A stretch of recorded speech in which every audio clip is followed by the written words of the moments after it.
Mengapa orang di sekitarmu bodoh?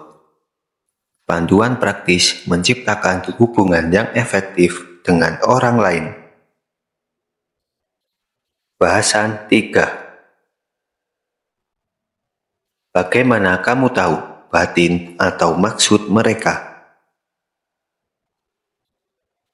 Ada hikmah luhur saat diciptakan bagi kita 2 pasang telinga dan hanya 1 mulut, yaitu agar kita lebih banyak mendengar daripada berbicara. Sederhanakan anganmu. Penulis terkenal Dale Carnegie diundang ke suatu pesta oleh salah seorang sahabatnya. Masalahnya, dia tidak kenal 1 orang pun dalam undangan di pesta tersebut. Namun saat itu, dia tidak dapat menghiraukan ajakan dari sahabatnya itu. Akhirnya, Carnegie pergi ke pesta sahabatnya dan bertekad untuk bersenang-senang di sana. Setelah pesta itu selesai, sahabat Carnegie terkejut atau heran sebab banyak tamu undangan berkata kepadanya bahwa Carnegie adalah orang yang ramah atau baik dan dia harus diundang di pesta-pesta ke depannya. Setelah semua tamu undangan pulang, dia bergegas menuju Carnegie dan langsung bertanya kepadanya, "Bagaimana kau melakukannya?" Sebetulnya yang dilakukan Carnegie sangatlah mudah. Dia hanya mendengarkan. Dia mendekati setiap orang dan bertanya akan keadaan hidupnya, lalu mendengarkan cerita mereka. Kemudian dia bertanya tentang kesenangan orang itu berkaitan dengan ceritanya. Lalu dia pun kembali mendengarkan mereka. Itu saja. Ada istilah mendengarkan yang efektif listening. Untuk mengembangkan kemampuan ini, banyak diselenggarakan berbagai pelatihan dan seminar, serta pemberian sertifikat tanda mengikuti dan mampu.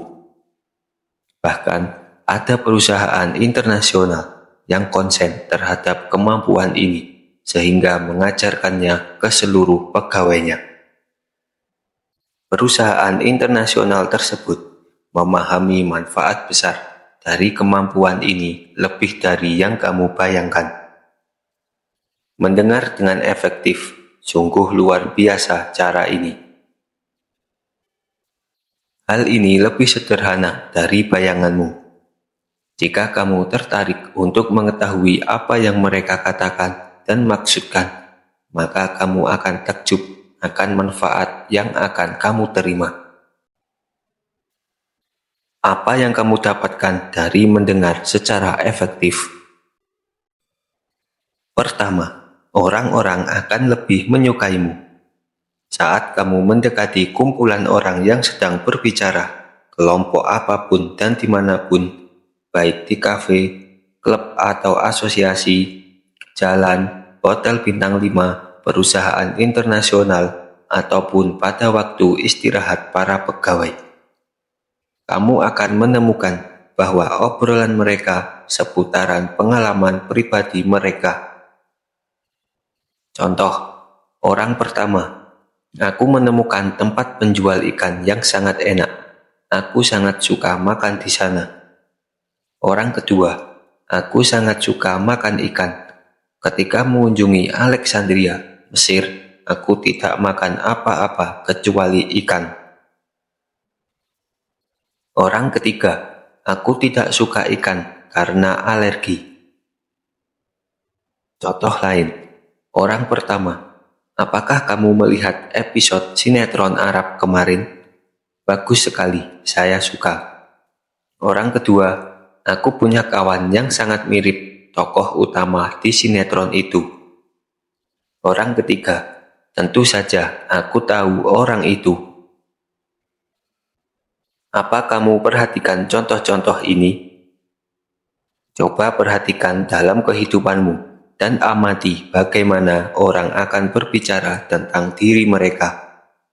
Manusia akan merasa bahagia dan nyaman saat berbicara tentang pengalaman pribadi mereka.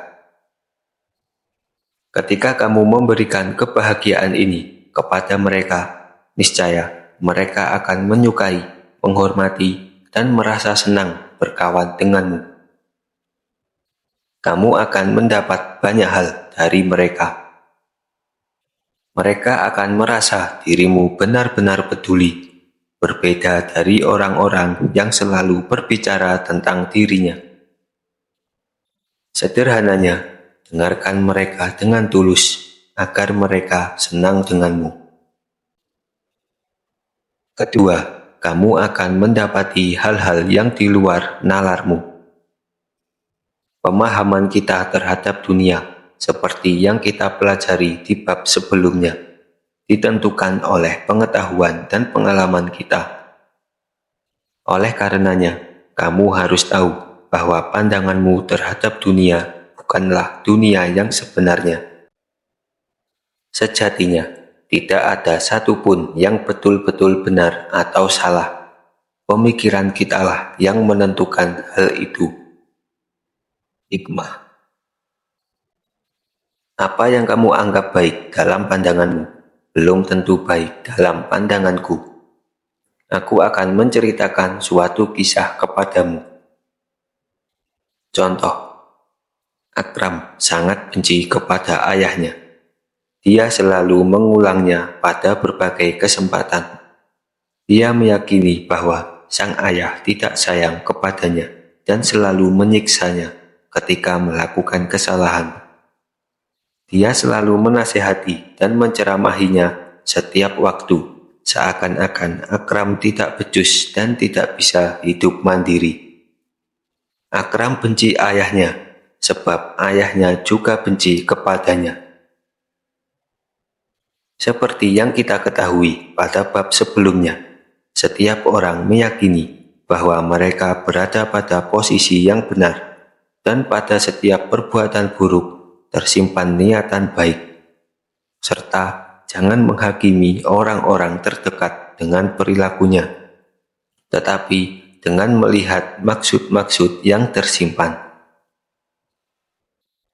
Ayah Akram dibesarkan dengan cara seperti itu, dan hanya cara mendidik seperti itu yang dia ketahui. Dia tidak mengetahui metode lain yang lebih baik. Oleh karena itu, sebagai bukti kecintaan terhadap sang anak, dia mendidiknya sebagaimana yang dia dapatkan dari ayahnya. Pengalaman ini menjadi cara mengungkapkan cintanya, bukan malah sebaliknya. Sang ayah sangat mencintai Akram, tetapi cara penyampaiannya berbeda sehingga diartikan lain oleh sang anak. Jangan menghukumi perilaku orang lain dengan sudut pandangmu. Gunakanlah sudut pandang mereka. Mendengarkan orang lain akan membuatmu memahami maksud perbuatan mereka. Tanyakanlah hal yang tidak kamu ketahui dan percaya atas apa yang mereka katakan. Tidak semua orang berpikiran sama denganmu. Jangan heran atas jawaban-jawaban mereka. Jangan berkomplot ketika berbincang untuk melawan kawanmu. Cukup lihat apa yang dia lakukan dan dari jawabannya kamu akan paham. Cobalah untuk tenang, maka saat itu pengetahuanmu akan tiba. Biarkan dia mengeluarkan ketetapan tentang dirinya. Sesungguhnya, kamu tidak akan tahu perencanaan Tuhan dan tidak pula tahu apa yang akan terjadi esok. Pasrahkan itu kepada Tuhan. Pelajaran dari Amenemope, sang bijak pada masa Fir'aun. Ketiga, kamu akan lebih memahami orang lain. Kamu tidak akan mungkin mendapat gambaran utuh dari seseorang kecuali kamu membiarkannya berbicara dan mendengarkannya dengan saksama. Saat itu, kamu akan mengerti bagaimana dia berpikir dan mampu berinteraksi dengannya berdasarkan prinsip ini. Contoh, direktur di perusahaanmu. Apa kamu melihat pertandingan antara Al-Ahli dan Zamalek kemarin? Pertandingannya aneh. Kamu, iya Pak, Zamalek banyak menyia-nyiakan kesempatan yang ada. Direktur, apa kamu bilang? Saya pendukung setia Zamalek. Baiklah, coba jika kau hanya diam dan mendengarkan saja apa yang akan terjadi. Direktur di perusahaanmu, apa kamu melihat pertandingan Al-Ahli dan Zamalek kemarin? Pertandingannya aneh. Kamu tersenyum dan menggelengkan kepala. Direktur, Zamalek kalah meskipun mereka bermain cukup bagus. Saya sungguh kecewa. Kamu setelah mengerti keadaan. Tidak apa-apa, Pak. Begitulah sepak bola. Apakah kamu kini paham pentingnya mendengarkan dengan efektif sebelum buru-buru mengucapkan sesuatu?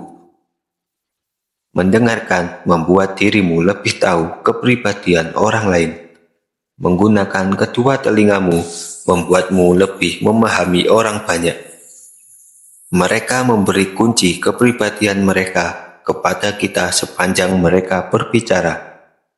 Namun, kita justru memotong obrolan mereka sebab ingin ikut bicara. Yang terjadi adalah sebaliknya, yaitu kita memberi mereka kunci kepribadian kita.